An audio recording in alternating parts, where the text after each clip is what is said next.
everyone, this is OSFOUR and welcome to my podcast on healing wounds with the OSFOUR Self-Coaching Model. In today's video, we are going to talk about why is it so important to have self-awareness in your life. Hello everyone, this is OSFOUR and welcome back on my podcast on healing wounds with the OSFOUR Self-Coaching Model. My name is OSFOUR and I'm a life coach, a mentor, a master practitioner in NLP and the creator of the OSFOUR Self-Coaching Model. So in today's video, we are going to talk about why is it so important to have self-awareness in your life. That is one of the first advantage of the OSFOUR Self-Coaching Model is that it develops your self-awareness. And so I wanted to answer this question. Why is it so important? Why self-awareness is so important? I said this in the video of this month and in the little presentation about the OSFOUR Self-Coaching Model. One of the greatest assumptions there is in our society, and for me, I've been wondering about that one for a long time, was this idea that because you're a human being, somehow you just know. Somehow you just know how to do it. And it is true that throughout history, we always have seen some people who just figure it out. But that's not a fact for everybody, right? You have and it's funny because in our society, we often use those people, I almost want to say as a weapon against the others, as if, well, they figure it out. So if you didn't figure it out, it's because there's something wrong with you, And so somehow it creates the situation where the society is not teaching those things because some people figure it out. Well, he did it, so if he did it, then why should I teach you that? I'm not sure about that. And for me, it's funny because as a dyslexic, I really experienced that. For instance, whenever you want to have a conversation about dyslexia, there's two roads where people going, right? You have the road where suddenly dyslexia is so glamorous. Oh yeah, there's, he was dyslexic, but in the end he made it, he was so successful, and often you always have the same name, coming in your head, Richard Branson, Steven Spielberg, and yeah, he was dyslexic and he did it, yeah. But some dyslexic people, like myself, they're just so traumatized by what they have been through that they find difficult to recover from that experience on its own. And I don't think, it's because we're less of a fighter.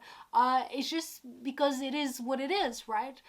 And so often, the school system is not really making the changes that it needs to be done just because it's saying, well, hold on a minute, there's all those people who have been successful regardless of their dyslexia, so then if you're not successful or whatever, it's probably because there's a problem with you. And I'm not sure that this mentality is really helpful, right? Or efficient. So ultimately, going back to the first conversation, which is self-awareness, right? And it goes back to this logic that, because you're a human being, somehow, that's it, you just know.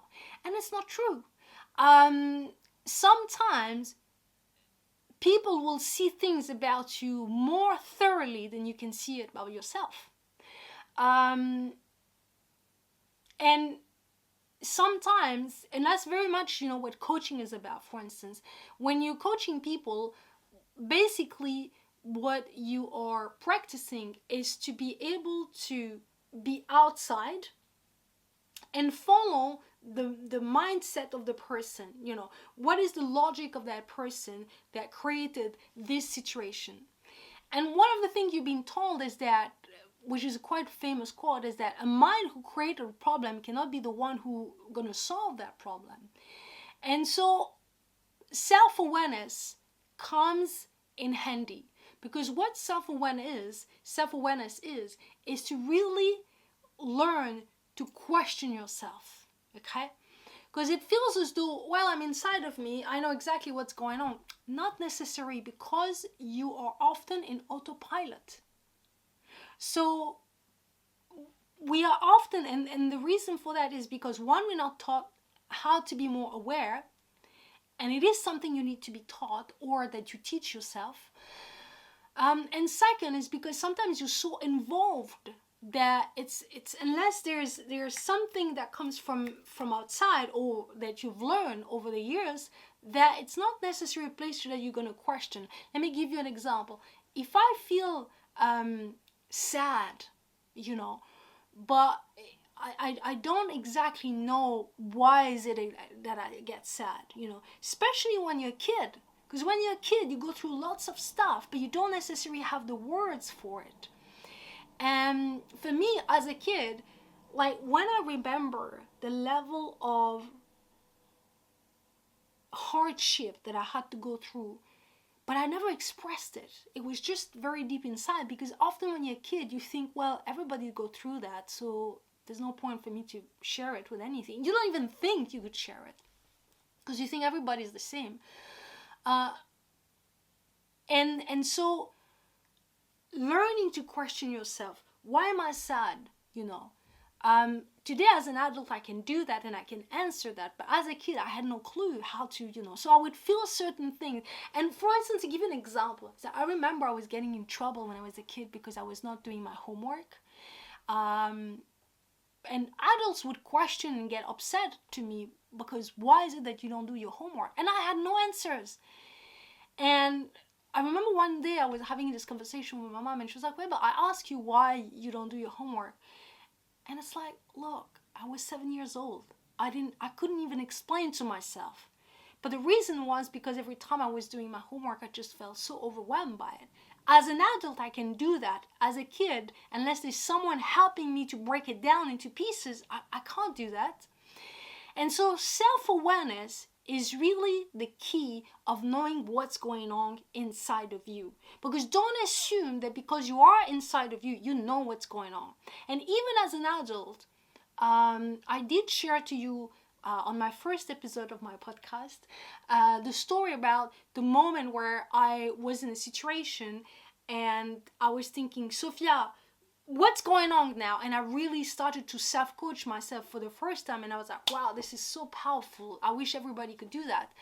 But listen, for me, what amazed me on that moment is that feeling I carried for most of my life, and when I suddenly shouted out loud, I feel guilty. And I was like, why are you feeling guilty? For the love of God, you've done nothing wrong. I was able to connect to trauma that was so old, and what shocked me is that guilt I've carried my whole life, and I was not aware of it. And not only I carried it, but I felt the need to respond to it, and only because I was able to self-coach myself and ask myself in that moment, what's going on with you? What's the problem? And a simple question just opened a door that was just there, just about to bust, but not only a door, but an entire mechanism that forced me to do things where I had nothing to feel guilty about. I've done nothing wrong, thank you very much. And self-awareness is really an art that the sooner you start, the better it is.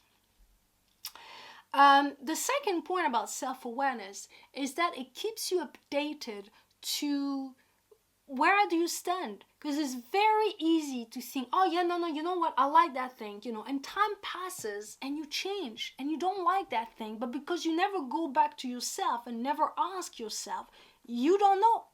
And it seems to be such like a crazy concept, because you're like, how could you not know? Because as a human being, we sort of fall into mechanism, into habits, and we do things without even thinking, because we are, our brain likes habits, it's undeniable. But unless you keep yourself constantly updated about what's going on, how am I feeling, why am I feeling this, how come this, why am I doing this, why on earth am I doing this for that, I don't understand. Those is to keep you alert. And that is very important, because this will tremendously increase the quality of your life. There's no question. Another thing that is very powerful when in regard to self-awareness is journaling. Journaling is very powerful, you people, because I have started really, I've always journaled my whole life, but I really disciplined myself in the last 5 years. And I tell you what, now I really reached this point where if I don't journal for a couple of days, I can feel it in my body because it's getting too heavy. And it allows me to clarify my head, clarify my thoughts, clarify, but also get rid of some stuff. And that's why self-awareness is so important, because what was valid yesterday is not necessarily valid today.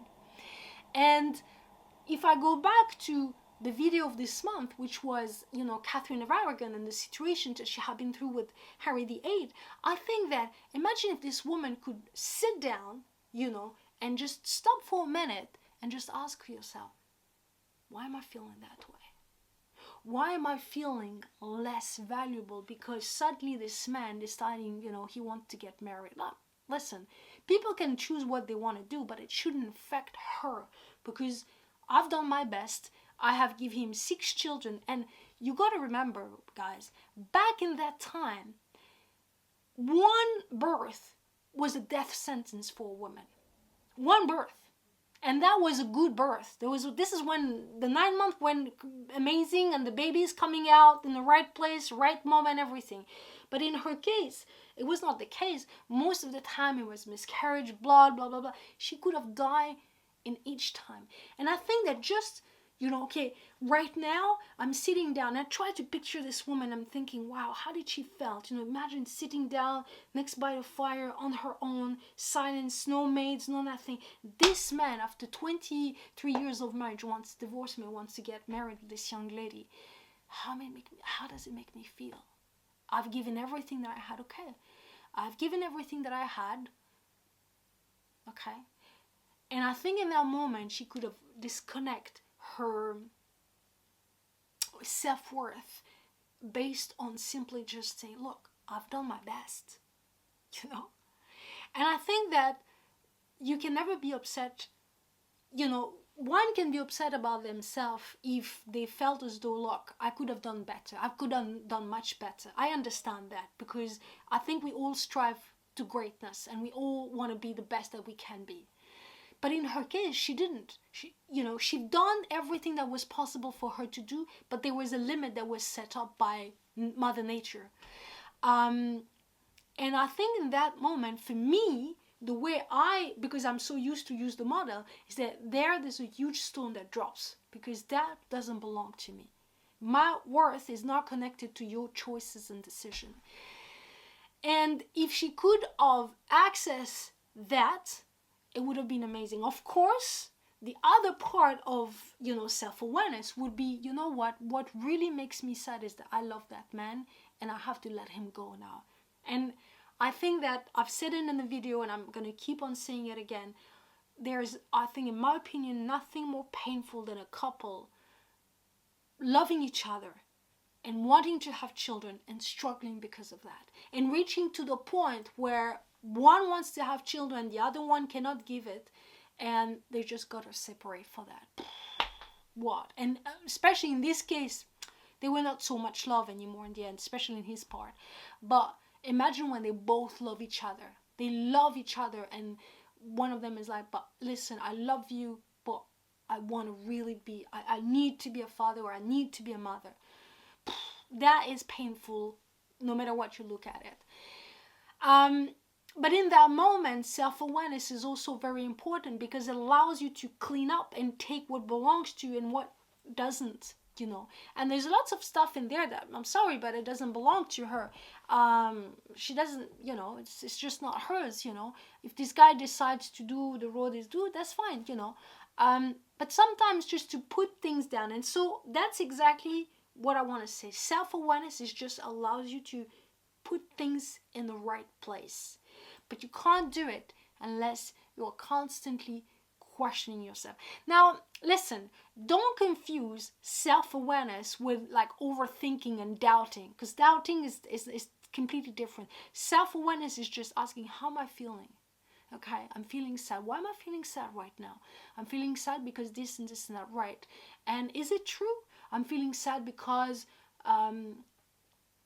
I don't know, like, because, if I take the example, I'm feeling sad because my husband is leaving me for, okay, makes sense that you're sad.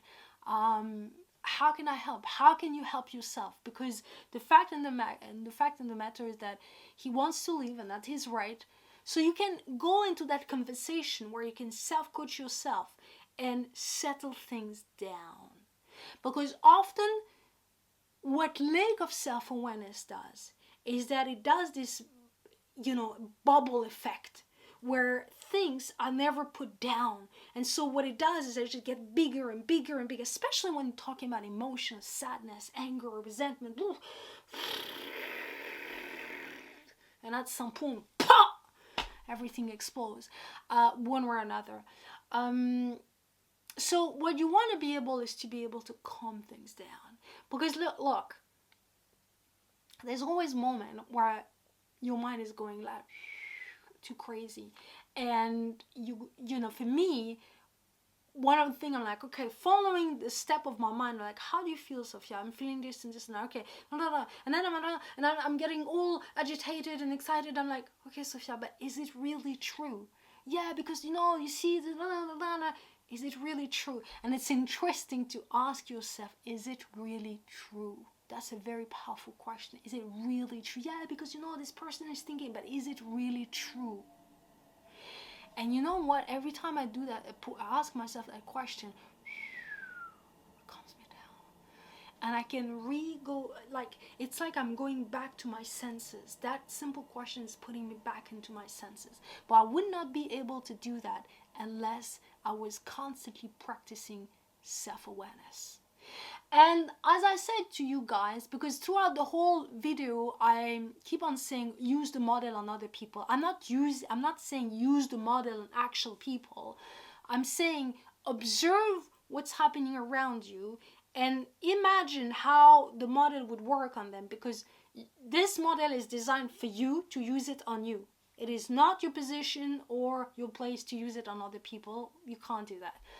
But sometimes to see other people, what they're doing or what they're not doing, it's easier, especially at first when you're not, you're new to use this model. So really that is the key. Self-awareness is something, in my opinion, that we should teach children from a very young age. And by the way, if you are a parent out there and you're watching this video, teach your children, well, I would say help your kids to be self-aware. How do you feel? Because your kids sometimes, listen, I remember my parents asking me, why is it that you don't do your homework? I didn't know. But if you just ask that question from an adult point to a kid, listen, they've got no clue, but help them to be self-aware. Tell me how you feel right now. Oh, I feel this and this and that. All right. And how, when you feel this and this and that, where is it exactly in your body? Where, ask questions. And so what is extraordinary about this model is that you become a coach for yourself, but you can become a coach for the people around you, right? And especially for parents up there, I think that this model is extremely powerful, because what it allows you is that to change yourself and change all the people around you. Just because you're going to behave differently, it's not that you're actually doing a work, but just because you behave differently, it's very different to ask a kid, what is it that you feel right now? I feel, okay. And maybe help them with the words, because sometimes they don't even have the words. But in that, of course, exercise, you have to make sure that you are fully listening. Don't project your own emotions into your kids or the other person you're asking, but be sure to listen. Active listening. And in that case, once again, your posture is very important. Okay, guys, so for this episode, well, that's the third episode of this podcast, so I'm really happy about that. That would be all. If you guys have any question, please feel free to leave them on the comment. I'll be more than happy to answer. Other than that, remember that this masterclass has a worksheet that you can use. Every once a month, I'm sending a video on YouTube. Sorry, I'm losing my words now. Every Monday, every once a month, I'm putting a video on YouTube. Every Wednesday, I have this podcast, and on Sundays, I'm starting to do webinars. Always the same worksheet. to help you always learn more about this model and how to use it. But of course, always remember, guys, what I'm teaching here in this masterclass is the basic of the model. So if you are interested in learning the full model and working on me with one-to-one, please feel free to send me an email, or you have the link below, or go on my website. You also have the link below, and just buy my package. Okay? So you guys, until next week, all I'm gonna say to you is peace, love, and light. Bye-bye.